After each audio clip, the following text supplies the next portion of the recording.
Social મીડિયામાં viral થયો છે પહાડોમાં રંગ બદલતા પાણીનો વિડીયો। કહેવાય છે કે પાણીનો કોઈ રંગ હોતો નથી, પરંતુ પહાડોમાં પાણી હાથમાં લેવાય છે ત્યારે સફેદ રંગ જોવા મળે છે અને ત્યારબાદ પાણીનો રંગ મૂળ સ્થિતિમાં આવી જાય છે। દાવો છે કે દેવભૂમિમાં પાણીનો રંગ બદલાય છે। તો શું છે રંગ બદલતા પાણીનું સત્ય? જુઓ આ રિપોર્ટમાં। દેવભૂમિમાં રંગ બદલે છે પાણી।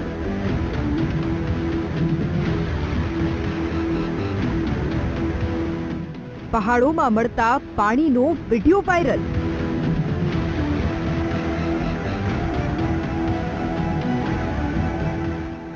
વાયરલ વિડિયોમાં ચમત્કાર કે વિજ્ઞાન? હિમાચલ પ્રદેશ અને ઉત્તરાખંડના પહાડી વિસ્તારો હંમેશા લોકો માટે આકર્ષણનું કેન્દ્ર રહ્યા છે। અહીંના પહાડોમાં રહેતા લોકો પણ શારીરિક રીતે ખડતલ અને લાંબુ આયુષ્ય ધરાવતા હોય છે। દેવભૂમિમાં મહત્વના દેવસ્થાનો હોવાથી લાખો પ્રવાસીઓ અહીં પ્રવાસ કરતા હોય છે। ત્યારે આવા જ પહાડી વિસ્તારમાં મળતા પાણીનો એક વિડિયો વાયરલ થયો છે, જેમાં એક મહિલા નળમાંથી નીકળી રહેલા પાણીને હાથમાં ભરી લે છે અને ચોંકાવનારી વાત એ છે કે હથેળીમાં રહેલું પાણી શરૂઆતમાં સફેદ રંગનું જોવા મળે છે અને ત્યારબાદ મૂળ સ્થિતિમાં જોવા મળે છે। વાયરલ વિડિયોમાં જણાવાય છે કે આ દેવભૂમિ હોવાથી અહીં પાણી રંગ બદલે છે। દેવભૂમિ હોવાથી પાણી શરૂઆતમાં દૂધ જેવું જોવા મળે છે અને ત્યારબાદ સ્થિતિ બદલાય છે। ત્યારે સવાલ એ થઈ રહ્યો છે કે વિડિયોમાં પાણી આખરે સફેદ કેમ જોવા મળે છે? શું વાયરલ વિડિયો એડિટિંગની કમાલ છે? રંગ બદલતા પાણીમાં કોઈ વિજ્ઞાન છે? સ્વાભાવિક છે કે પાણી રંગવિહીન છે।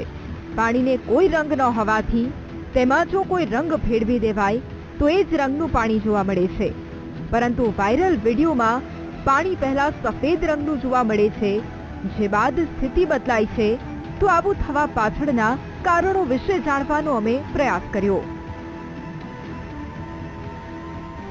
વાયરલ વિડિયોની તપાસ કરવા માટે અમારા સંવાદદાતાએ સૌરાષ્ટ્ર યુનિવર્સિટીના કેમિસ્ટ્રી ડિપાર્ટમેન્ટના પ્રોફેસર વાયટી નડિયાપરા સાથે મુલાકાત કરી, તેમજ તેમને વાયરલ વિડિયો બતાવવામાં આવ્યો। પાણીને લઈને જે ચમત્કારનો દાવો કરવામાં આવી રહ્યો છે તેની હકીકત વિશે પ્રોફેસરે શું કહ્યું તે જોઈએ। એ પ્રાથમિક અનુમાન અને જોતા અમને એવું લાગે છે કે આમાં ટેમ્પરરી ફોર્મ જનરેટ થાય છે, એકદમ નાના નાના ફોર્મ, અને એની મેળે બેસી જાય છે। ફોર્મ એટલે બબલ્સ એક ટાઈપનો, એકદમ માઇક્રો જે કહેવાય, એટલે વોટરનું એપિયરન્સ છે ને એ મિલ્કી થઈ જાય છે। પછી ઓટોમેટિક છે ને તમે જો અમુક સેકન્ડ પછી એ નોર્મલ થઈ જાય છે। અને આમાં સાયન્ટિફિક રીતે જો આપણે તપાસ કરીએ તો એને TDS અમે જોઈએ।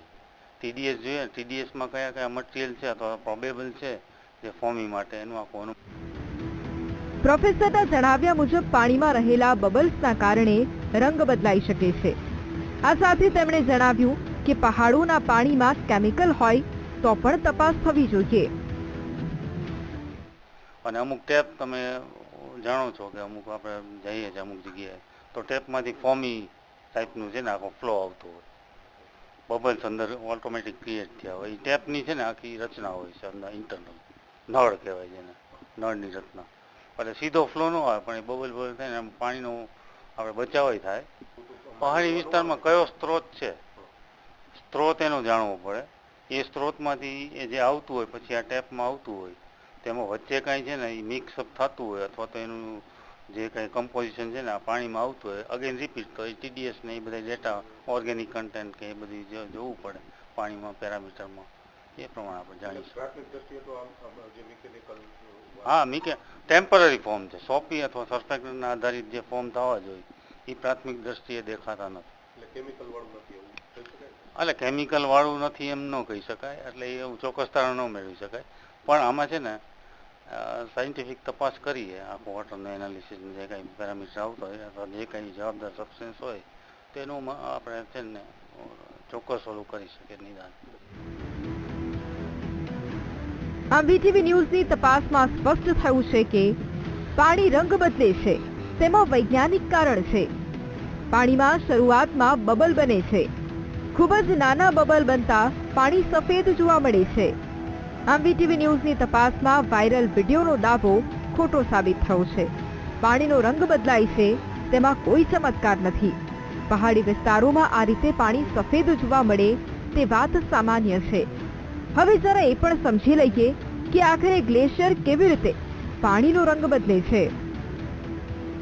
ગ્લેશિયર એટલે ખૂબ મોટો બરફનો ઢગલો જે ધીમે ધીમે નીચે સરકતો રહે છે. ગ્લેશિયર નીચેના પથ્થરોને ધસે છે. તેમાંથી ખૂબ બારીક પાવડર નીકળે છે. ગ્લેશિયર પાવડર પાણીમાં ભળી જાય છે. સૂર્યપ્રકાશ પડતા ગ્લેશિયર પ્રકાશને સફેદ રંગમાં પરિવર્તિત કરે છે. માટે જે લોકો આ વિડીયોને ધાર્મિક રંગ લગાવી રહ્યા છે તેઓ ભ્રમણા ફેલાવી રહ્યા છે. પહાડોમાં વાસ્તવમાં કોઈ ચમત્કાર નથી થઈ રહ્યું. પાણીના રંગ બદલવા પાછળ ગ્લેશિયર જવાબદાર છે. કેમેરામેન જુનેદ જફાઈ સાથે ભાવેશ સૌંદરવા, VTV ન્યૂઝ, રાજકોટ.